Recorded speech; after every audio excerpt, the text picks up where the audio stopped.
answer. I don't know.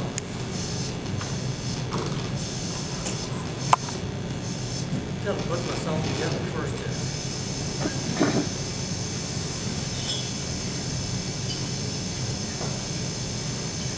There, found my notes.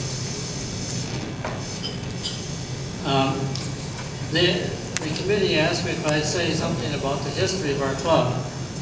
And so I started digging through the stuff I have, and there are several book histories. This is the history put out by our district.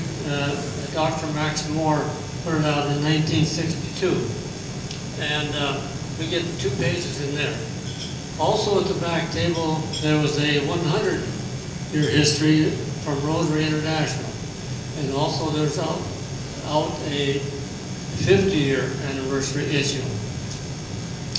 I also found in the box of cogs I have a history that's about the first 10 years of the Bemidji Club.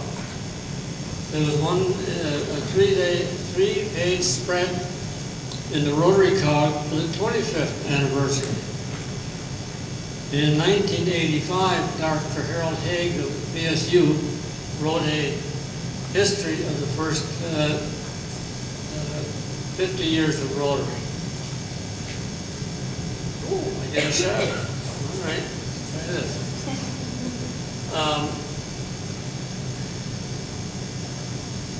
I know that the committee expected me to write a history from 1985 to 2010. However, I chose to take a different route. I took sentences from several of these different histories that were already written, and I'm going to try to expand on what the others have already written.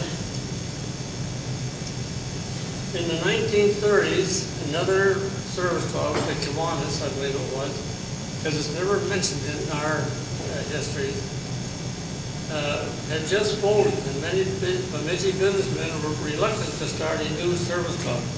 They expected the same thing.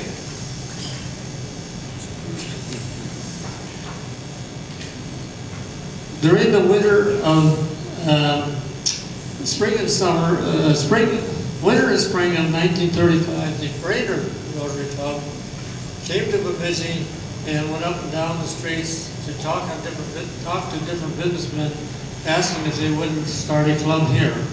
So Brainerd is our sponsoring club. The Martin Hotel, which was located at the northeast corner of Beltrami Avenue and 2nd Street, which I'm sure some of you might not remember, it's the north end of the Union Square project. They picked that hotel as their meeting place. We received our charter on April 10, 1935, and had our charter meeting at the Markham Hotel in May 1935. In addition to our 20 original charter members, there were 176 visiting Rotarians from 17 other clubs in attendance. Now, those of you that can remember the Markham Hotel, they must have not had a place to sit down. They must all stand up in order to get into that restaurant part of the hotel. 176 plus 20, that's a lot of people. It was customary for clubs, 1 or 2 clubs, to bring a gift to the new club. In our case, the Fargo Rotary Club presented us with an American flag. Winnipeg Rotary Club presented us with a Canadian flag. We started with 20 members, as I said. By 1940, we had 52 members. By 1951, we had 62 members. And now we're running over 100 members. Each of the, and here I kind of went off from the histories. Each of the histories tell us 20 names that are the original sponsors that are charter members of our club. And I thought it would be fun to delve into who were these 20 people that started our club. So I took the 20 names, and this is what I came up with. John Bender had a variety store which is located where the south half of Ben Franklin is now located. Bill Bender had a movie theater located in the north half of the current Ben Franklin store. It was called the Bemidji Theater, but not any business relationship to the new one out on Highway 2 West, which is now Bemidji Theater.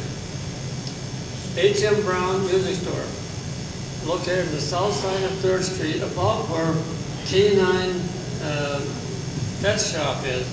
And I say about because in 35, there was a whole row of single-story wooden buildings. And then over the years, they've all been taken down and either cement-type buildings been replaced. So you don't get the exact storefront that you had before.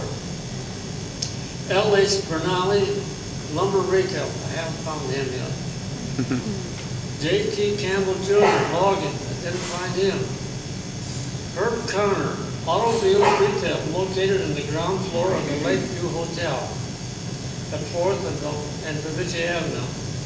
The hotel burned down many years ago, and you now have a Tesoro gas station on that corner. When the hotel was in existence, the ground floor was all businesses, and the upper stories were all rentals.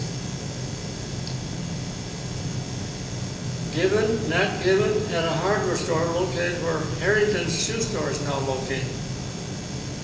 Chris Jarn had a women's wear store on Beltrami Avenue next to the Irish pub. It's now a bridal shop. Carl O. Johnson, medicine dentist, upstairs over TK's Closet on 3rd Street.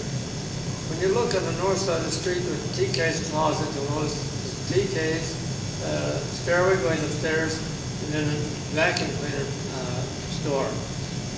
Upstairs was nearly all medical when I grew up.